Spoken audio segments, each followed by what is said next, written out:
Yummy.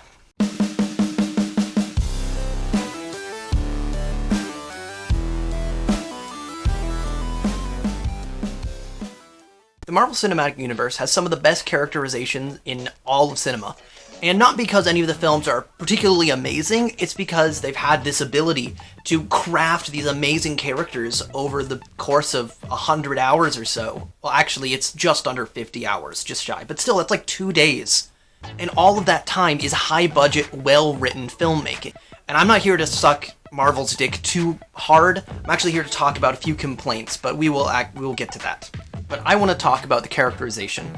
So let's take the first movie of the MCU, Iron Man, where this film exists before the creation of the entire cinematic universe. So the viewer needs no prior knowledge to figure out what's going on in the film. You see him change morally and literally, and you see his character develop over the course of the entire movie. But more importantly, you actually get to know this character. You can describe him in a few words without even thinking. Tony Stark is a genius, but he's also arrogant and self-absorbed. In the movie, he shows more complex emotions, like remorse and regret. You can fully relate with this character. Put him in any given situation, and you could probably guess how he would react, because you know what kind of person he is. And this was all done in the first film, and his character changed and grew throughout the entire course of the MCU. Now let's look at the other heavy hitter, Captain America, the other really well-known character. The film Captain America: The First Avenger is also a standalone film, much like the first Iron Man movie. You need no prior knowledge to go into the film. You could not even know who Iron Man is and fully enjoy that film. Watching that film with no knowledge, you still fully enjoy the film and fully understand the character and his motivations. Captain America is another character that you can describe. You can ask anybody and they'd come up with words like opinionated, righteous, level-headed, humble. You can list these things off and you would know what type of character you're talking about. And watching the film, you get those exact things out of the movie.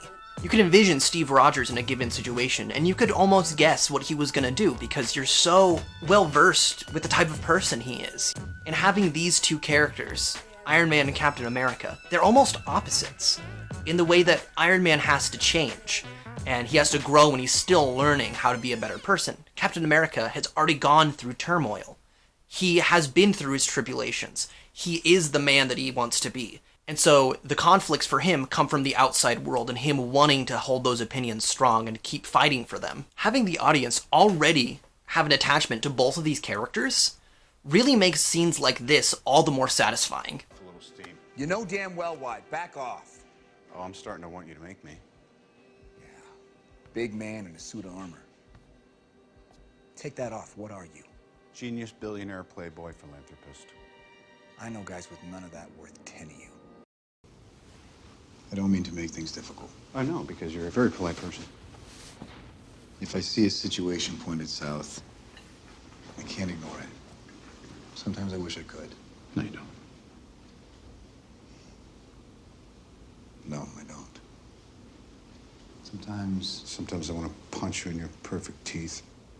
Not to mention the entire film of Civil War, where the events of that actually leave the world open and vulnerable to the attack of Thanos, causing the events of Infinity War, which I truly believe the writers decided to put Civil War in there so that Thanos could come in, because I think the full strength of a cooperative Avengers could have stopped the invasion of Thanos, and they could have protected both the Mind Stone and the Time Stone. Because imagine the attack on Titan. Hey, that's a good reference. That was unintentional. The battle on the planet Titan, that would have gone entirely different with the leadership of Captain America. Because Iron Man can't make a plan, Star-Lord can barely make a plan, but that's the one that ultimately worked. Imagine the full force of every cooperative Avenger led by Captain America, plus the entire team of the Guardians of the Galaxy could have easily taken down Thanos with the 2 or 3 Infinity Stones that he had had. Plus, with the Avengers destroying that, I think that would have left the Avengers to have the full Infinity Gauntlet with no threat, so it wouldn't have needed to be destroyed. So then you'd have Tony Stark having the ultimate power of being a god right there, and no reason not to use it. And I think that would be a really interesting dynamic, because then you'd have Cap, who says something like, you know, we should destroy it, no man should have that power, and Tony Stark's like, but if we don't use it, then it's just like doing nothing, because then, you know, we're the ones responsible. You know, with great power comes great responsibility. That whole thing. I know that's not Iron Man's thing, but like, he really wants to protect the Earth, you know, like a suit of armor around the world. Plus, you would have basically the story of Avengers Illuminati, which is a really good comic run, which if you want to see stuff that kind of explores topics like I just talked about, you should read. It's a really good read, and it goes into detail with like what the heavy hitters of the Marvel Universe would do with the remnants of an Infinity Gauntlet. Although it does have characters like Black Bolt and Mr. Fantastic, so if you aren't super into the MCU or aren't super into Marvel comics, it might be a little confusing, but like it's still a good read. Hey, does anybody want coffee? Who wants coffee? I just made a fresh pot of coffee. Does anybody want coffee? Who wants coffee? But anyways, these characters truly are amazing, and it's an amazing feat of cinema, like I said earlier. It really makes the lackluster character writing of a certain Marvel movie hurt all the more. And of course, the lackluster character writing I'm talking about is that of Captain Marvel. Now, I'm not taking the stance that the movie is bad because she's female, or that the movie takes some very slight feminist topics and puts them in a movie. That's not what I'm trying to say, even though a lot of the internet is taking that stance. But like, that's not a really valid reason to not like a movie. But I'll preface this with saying I recently rewatched both Infinity War and Endgame back to back with one of my friends who have never seen them, which I think is crazy because, you know, it's like the most successful film of all time or whatever, so it's kind of crazy to me they'd never seen it. But they'd seen some of the previous MCU movies. But I watched that, and I had mentioned during Endgame that I did not like the MCU's representation of Captain Marvel. I just don't think they did a great job with it, because the character in the comics is fairly good. And, you know, that piqued their interest into wanting to watch Captain Marvel. I've seen Infinity War and Endgame dozens and dozens of times. I've seen Captain Marvel 2 or 3 times, so I think it's probably a good thing that I rewatch it. And, you know, I thought maybe I might enjoy it more, especially on a rewatch. I enjoyed it in the theater, because I just enjoy being at a theater.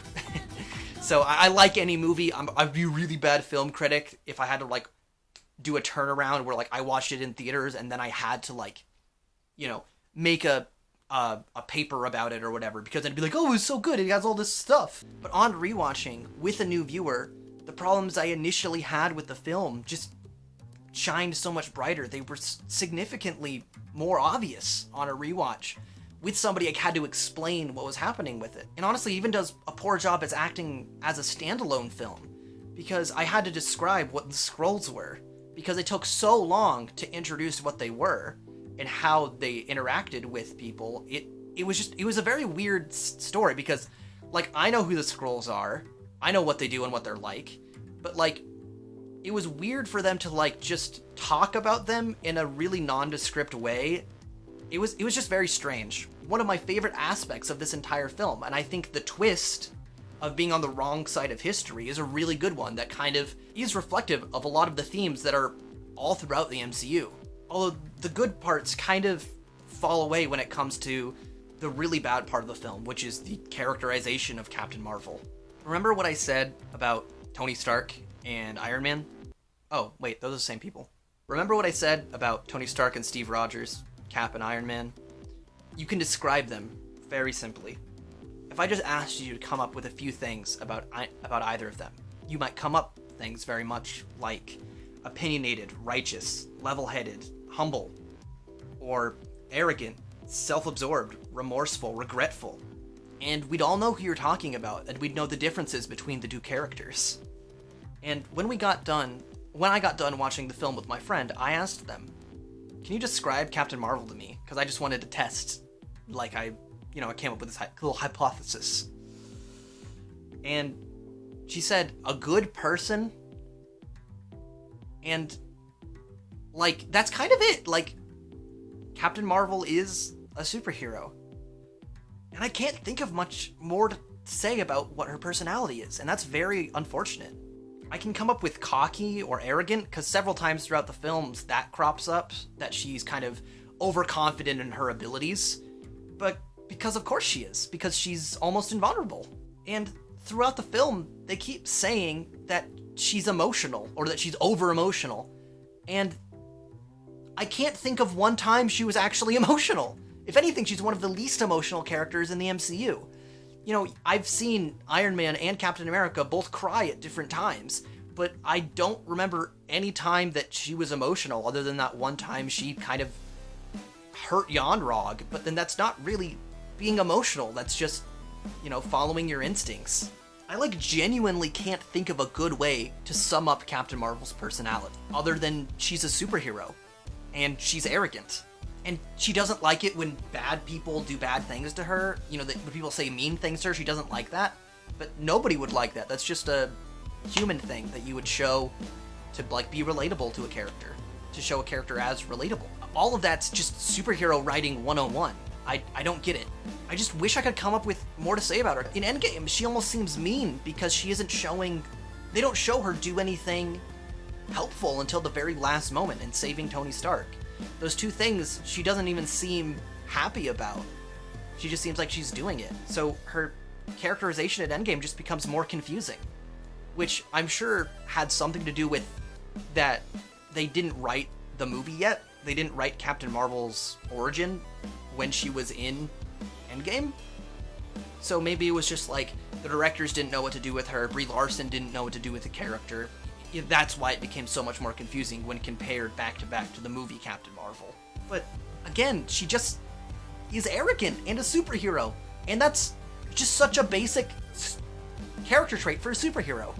I mean, like Iron Man, Johnny Storm, Booster Gold, the Flash, everybody in My Hero Academia, all these superheroes are a good person and arrogant, along with being other things. It's just a basic superhero writing, because there's nothing new to say about Captain Marvel. She is just a character who is there. She just feels like another superhero. And the worst part about it is that the reason she's arrogant is because she's invulnerable. A lot like Superman, who, you know, is kind of uncomfortable because he is so invulnerable. But even he has a weakness. He has kryptonite. So far in the MCU, she has no weakness other than the full force of the Power Infinity Stone hitting her in the face sends her flying a couple of yards and doesn't even injure her. I don't know. I think I'm done ranting about this specific issue because it's kind of all I have to say. I just hope that they can do a better job with her in the sequel, you know, Captain Marvel 2, which I know is coming out, and future Avengers films. I just hope they can ground her, give her a personality, give her a weakness, give her some flaws. Because honestly, that would make a really good character. And, you know, Carol Danvers in the comics is a very well-rounded person. But only times will tell, and I just hope things get better for this character. Alright, I think this is everything for this video, so I hope you guys enjoyed. Leave a like if you want to, leave a comment if you feel inclined, go ahead and subscribe, because I don't have a lot of subscribers. So, yeah, I'll see you guys later.